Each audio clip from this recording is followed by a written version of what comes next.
Mars Business Connect, where we connect your business to what's important.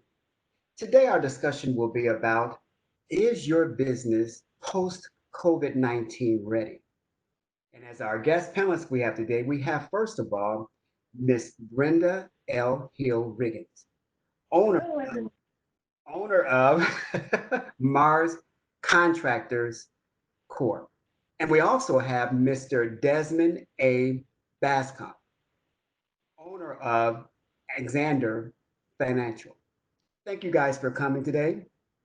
Glad to be here. My name is Johnie Douglas, and I'm the host of the show.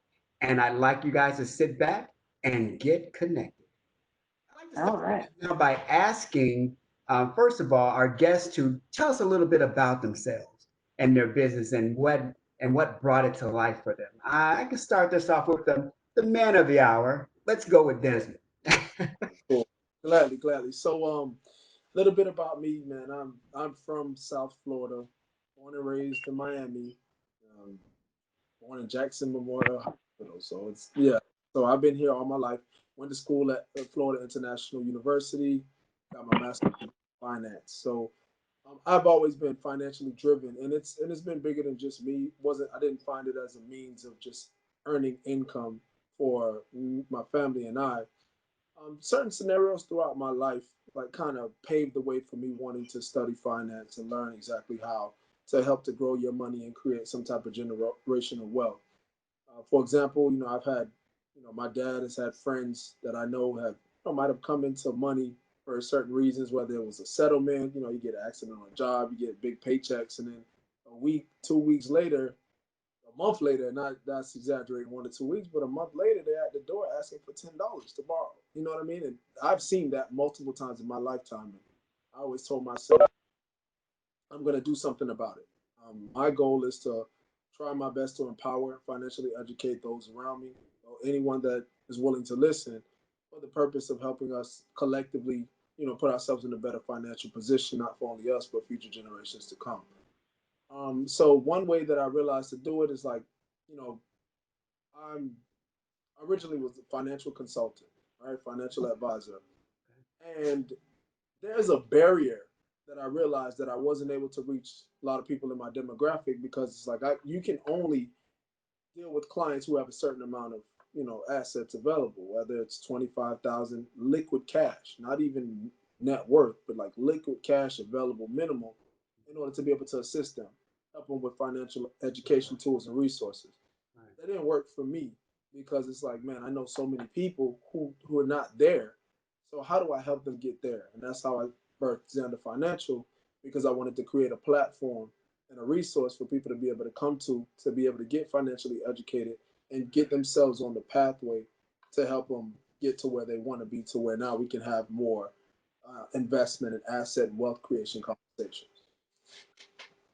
That's one of the. I think that's one of the underlining issues, even for our minority business owners as well. How to do that with capital and how to make sure that you're financially set up for even pandemics, what we've just gone through as well today. Of course, absolutely. Great.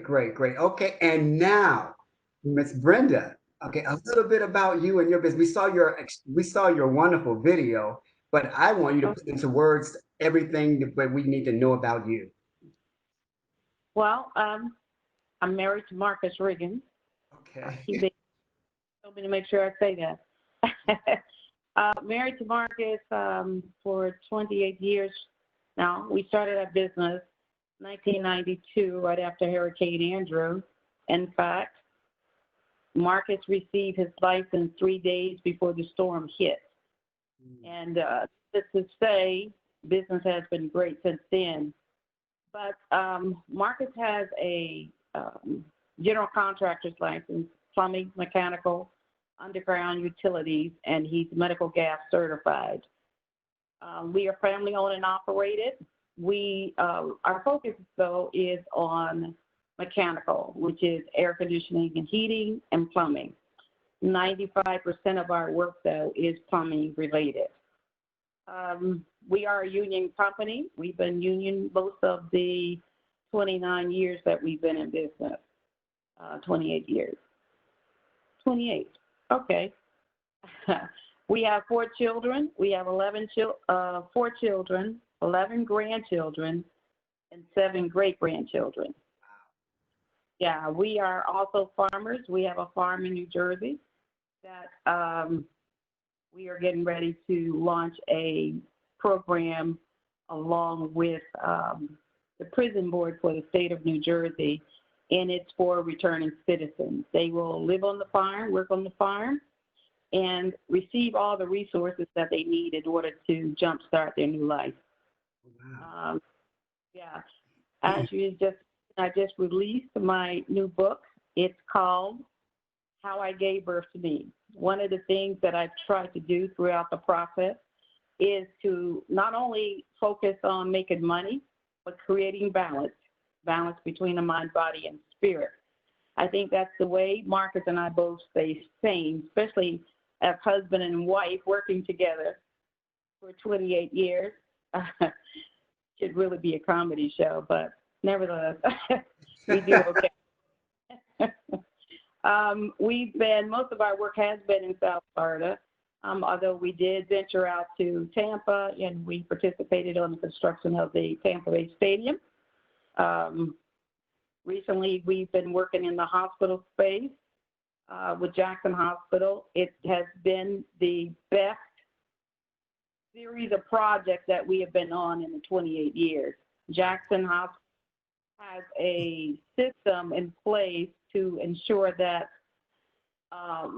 small businesses, minority-owned, female-owned companies are getting a fair share of the contracts that have been coming out of Jackson for the past 4 years now. And we've been really blessed to receive a lot of work with them in a medical gas space. And life is good, business is good, and Mars is still growing. Wonderful, wonderful, wonderful. I've read up on both of you guys and did my research on how wonderful your companies are doing both together, which makes this program and you being guests on this panel is very, very important. What I'd like to pose is a question to both of you guys. Maybe you can answer, both of you guys can answer this for me.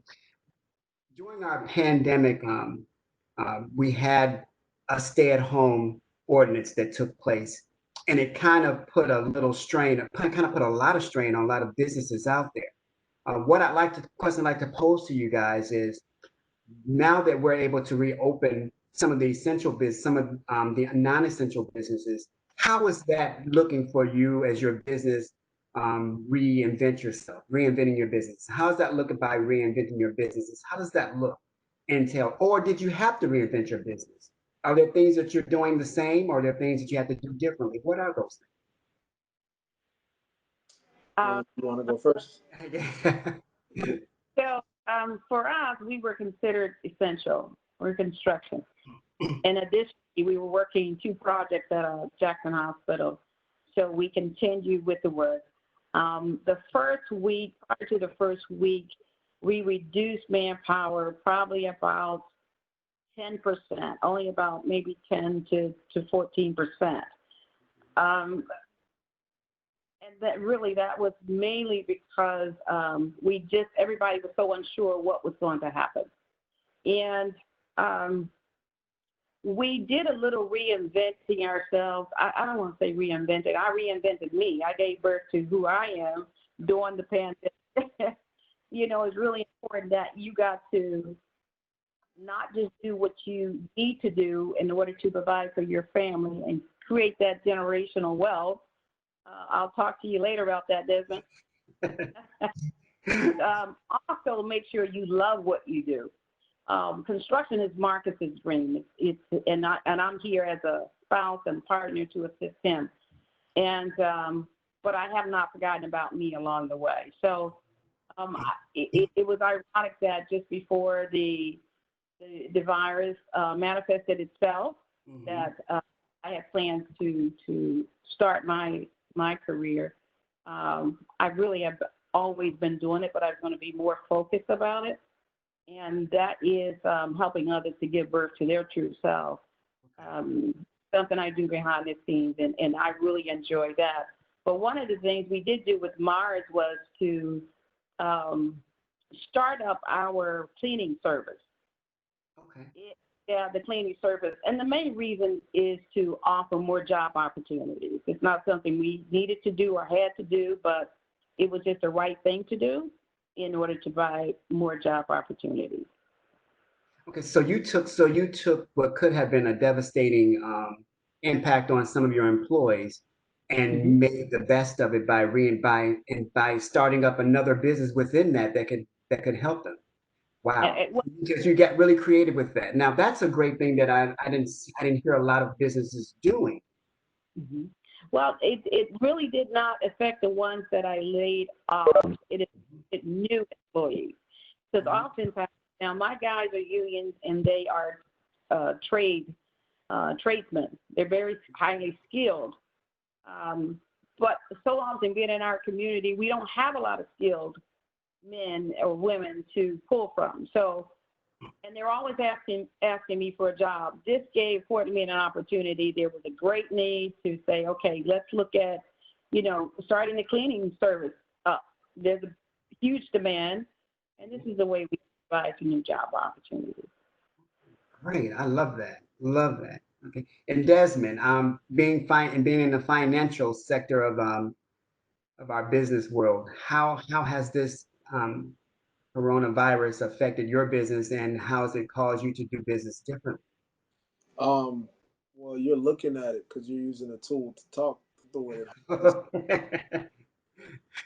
So I don't know. First, can you guys still see me? Because my screen. Yes. All right, cool. So for us, it was just more so forcing us to do things virtually. Like, I mean, I'd always had a vision for doing it because obviously being able to host virtual meetings with clients and talking to them, you don't get the physical interaction, but face to face, you're still able to accomplish. So, sometimes I think not even for us, but more so of the client and the target audience, they're now conforming to the idea of being more virtual and discussing finances.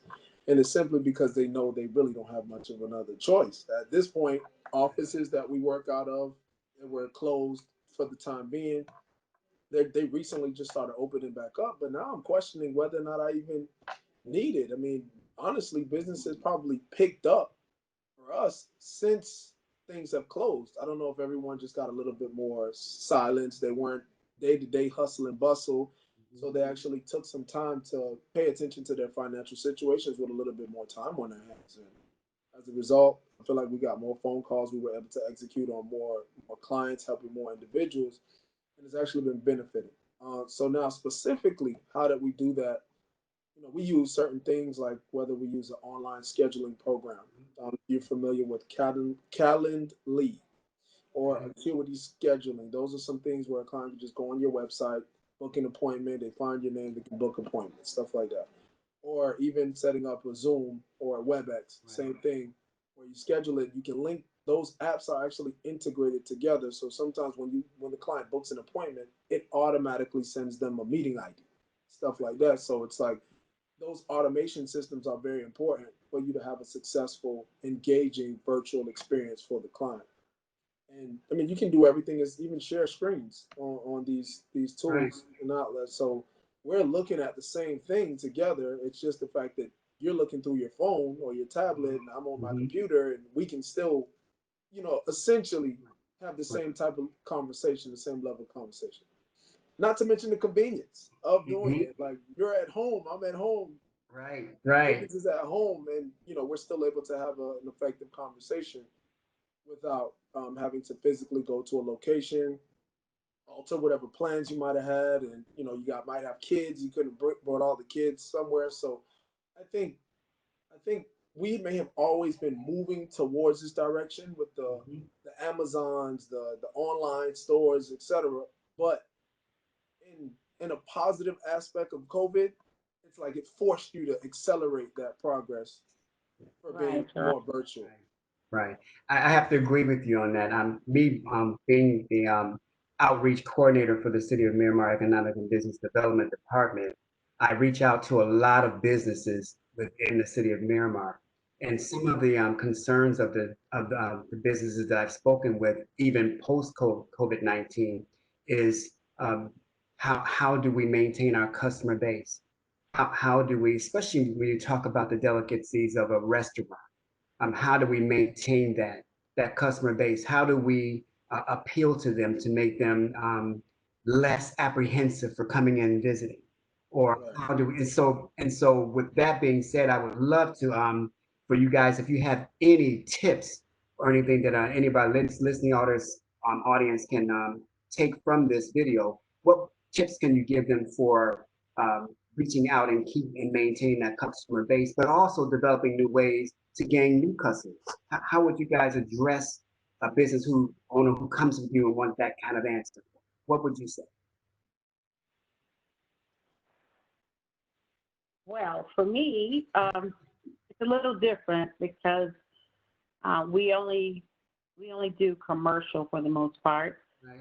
And so my contracts are with, and we work in the capacity of a subcontractor. Mm-hmm. So on 99% of our jobs, we work in that capacity. So my relationships are with the prime contractors. Okay. During COVID-19, we were still in contact with them, and it has never stopped.